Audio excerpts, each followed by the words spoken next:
శక్తి media ప్రేక్షకులకు నమస్కారం. నేను మీ జర్నలిస్ట్ విక్రమ్.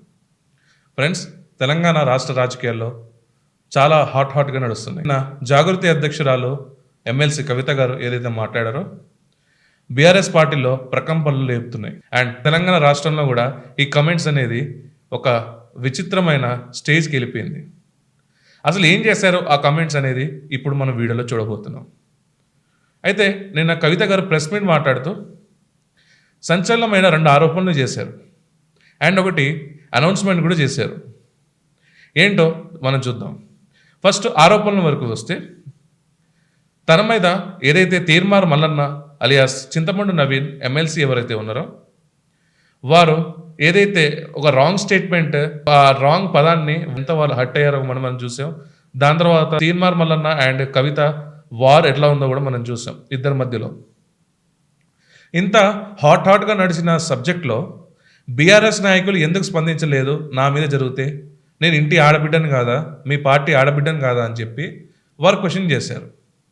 ఈ ఆరోపణ దాంట్లో నిజంగా వాస్తవం ఏముందో ఆ పార్టీలో ఉన్న పెద్దలు బీఆర్ఎస్లో ఉన్న హరీష్ రావు గారికి, కేటీఆర్ గారికి, కేసీఆర్ గారికి తెలుస్తుంది. అండ్ అక్కడ ఉన్న పార్టీ ఎవరైతే అగ్రనేతలు ఎవరైతే ఉన్నారో వారికే తెలుస్తుంది. కానీ వాళ్ళ ఇంటర్నల్ పాలిటిక్స్ ఇంకా బయటికి చెప్పలేదు. ఈ ఇష్యూని ఎందుకు వారు టేకేదారి తీసుకోలేదు అనేది వాళ్ళ వ్యక్తిగత విషయం అది. అండ్ ఇప్పుడు ఒక ఎమ్మెల్సీగా ఉండి అదే పార్టీలో ఉన్న నేను ఈ రకంగా అసలు నాకు సపోర్ట్గా పార్టీ నుంచి ఎటువంటి ఒక బంధకాలు కానీ ఎటువంటి ఎందుకు పిలుపునియలేదు, తీర్మానం మల్లన్న మీద ఎందుకు ఇంత మాట్లాడలేదంటే, అక్కడ కేసీఆర్ గారు నా కుటుంబాన్ని రాజకీయాన్ని చేయొద్దని చెప్పేసి ఒక స్టేట్మెంట్ ఇచ్చారని చెప్పేసి ఆల్రెడీ ఒక ఇంటర్నల్ సర్కిల్స్లో జరుగుతున్న ఒక చర్చ.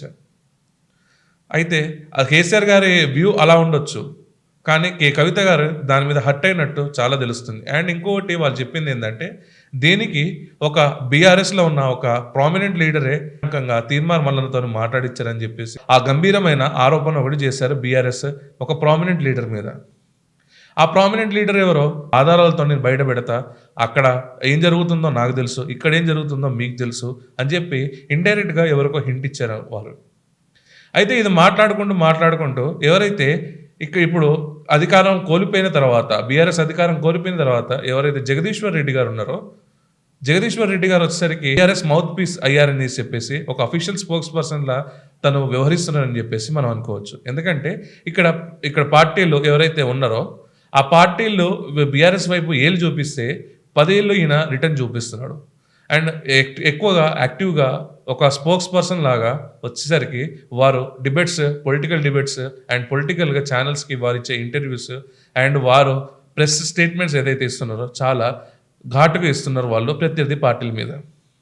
అయితే జగదీశ్వర్ రెడ్డి గారి మీద ఏమని కమెంట్ చేశారంటే, ఎవరైతే లిల్లీపుట్ అక్కడ నల్గొండలో ఉన్నాడో ఆ నల్గొండలో ఉన్న లిల్లీపుట్ వచ్చేసరికి ఇక్కడ పార్టీకి నాశనం చేశారు అని చెప్పేసి వారు ఎవరైతే ఎమ్మెల్సీ కవిత గారు మాట్లాడడం జరిగింది. అయితే ఇక్కడ వ్యక్తిగత హననం ఏదైతే చేస్తున్నారో బాడీ షేమింగ్ అనేది నిజంగా ఇది చాలా తప్పు. ఇదే వ్యక్తిగత హననం మొన్న రీసెంట్గా అక్కడ వచ్చేసరికి ఏదైతే తుంగతుర్తి సభలో ఇదే స్టేట్మెంట్ రేవంత్ రెడ్డి గారు చెప్పడం జరిగింది, 3 ఫీట్ల వ్యక్తి అని చెప్పేసి.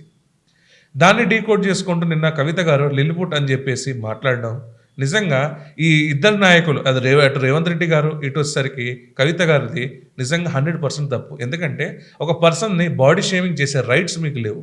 ఫ్యూచర్ స్టేట్మెంట్స్ ఇవ్వకుండా ఉంటే చాలా బెటర్ అని చెప్పేసి వాళ్ళని కోరుదాం. అండ్ ఇంకొకటి ఏంటంటే, ఆయన వల్లనే పార్టీ నాశనమైందని ఏదైతే కవిత గారు చెప్పారో నిన్న దాన్ని కూడా పాజిటివ్గా తీసుకున్నారు జగదీశ్వర్ రెడ్డి గారు. ఎందుకంటే అప్పుడు పార్టీలో నేను ఇక్కడ నల్గొండలో వచ్చేసరికి ఎంత అభివృద్ధి చేస్తానో నాకు తెలుసు, అప్పుడు గెలిపించడం నా వల్లనే అయితే కూడా నా వల్లనే అని చెప్పేసి ఒక సింపుల్ స్టేట్మెంట్లో కొట్టిపడేస్తారు ఈ వాక్యాలన్నీ. అయితే ఇప్పుడు సదరు బీఆర్ఎస్ క్యాడర్లో ఏమన్నా డౌట్ క్రియేట్ అవుతుందంటే, అరే ఒక ఉద్యమ నాయకుడు ఆయన 2 సార్లు కంటిన్యూస్గా ఎమ్మెల్యే గెలుస్తున్నాడు, ఒక మంత్రి పదవి చేసిన నాయకుడు ఆయన, అట్లాంటి నాయకుడిని వీరు ఇలా ట్రీట్ చేయడం నిజంగా దౌర్భాగ్యం అని చెప్పేసి ఇక్కడ లో ఉన్న cadre, internal second grade cadre ఎవరైతే ఉన్నారో వాళ్ళు దీని గురించి మాట్లాడుకుంటున్నారు. రేపటి రోజు మా పరిస్థితి ఏంది అని చెప్పేసి బీఆర్ఎస్ క్యాడర్లో అండ్ నాయకుల్లో ఈ డౌట్ అనేది జనరేట్ అయిందని చెప్పేసి మేధావి వర్గం కూడా చెప్తుంది. సో మీరేమంటారు ఫ్రెండ్స్? ఇట్లా జగదీశ్వర్ రెడ్డి గారికే ఇక్కడ వాల్యూ లేకుండా ఆ పార్టీలో ఉండడం వల్ల ఇక్కడ క్యాడర్ కూడా అదే రకంగా ఫీల్ అవుతున్నారా? మీ కమెంట్స్ రూపంలో మీరు చెప్పగలరు. అండ్ ఇక్కడ అదే రకంగా పోతే ఇంకా ఫ్యూచర్‌లో వచ్చేసరికి స్థానిక ఎలక్షన్స్ ఉన్నాయి. ఆ స్థానిక ఎలక్షన్స్‌లో ఇట్లా ఇంటర్నల్ వార్ వల్ల, ఇట్లా ఇంటర్నల్ కొలిజన్స్ వల్ల అసలు ఏం పార్టీ భూస్థాపితమయ్యే ఛాన్స్ ఉందా? స్థానిక ఎలక్షన్స్‌లో వీరు ఇదే కన్‌ఫ్యూజన్ స్టేట్‌లో క్యాడర్ ఉంటే అసలు ఏం చేయగలరు అని చెప్పేసి సదరు వర్గం ఇక్కడ చర్చిస్తుంది.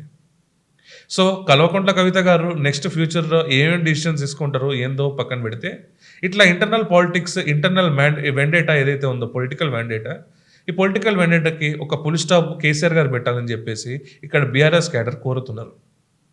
అండ్ ఇంకొకటి వాళ్ళ అనౌన్స్‌మెంట్ ఏమని చేశారంటే, నేను సత్యాగ్రహ దీక్ష చేస్తాను అని చెప్పేసి బిల్లు కోసం ఏదైతే రిజర్వేషన్ ఉందో 42% రిజర్వేషన్ ఉందో అది అమలు కావాలని చెప్పేసి నేను సత్యాగ్రహ దీక్ష చేస్తున్నా అని చెప్పేసి వారు ఒక స్టేట్మెంట్ కూడా ఇవ్వడం జరిగింది.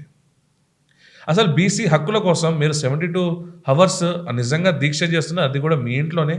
అది వచ్చేసరికి కొంచెం ఎందుకో అది ఒక రాంగ్ వేలో పోర్ట్రేట్ అవుతుందేమో అని చెప్పేసి అనుకోవచ్చు. ఎందుకంటే ఆమరణ నిరాహార దీక్ష మీ నాన్నగారు లెక్క చేసుంటే బీసీ రిజర్వేషన్ గురించి చాలా బాగుండేది మేడం అని చెప్పేసి ఇక్కడ బీసీ వర్గాలు అభిప్రాయపడుతున్నాయి. మీరేమంటారు ఫ్రెండ్స్? ఆ నాన్నగారిని ఏదైతే ఇన్స్పిరేషన్‌గా పాలిటిక్స్ తీసుకున్నారో వీళ్ళు 3 రోజులే పరిమితం కాకుండా ఆమరణ నిరాహార దీక్ష చేసి బీసీలకి హక్కులు కల్పించి వాళ్ళకి రిజర్వేషన్ కల్పియాలని చెప్పేసి మనం కోరుకుందాం. ఏమంటారు? మీరు కూడా కమెంట్స్ చెప్పండి.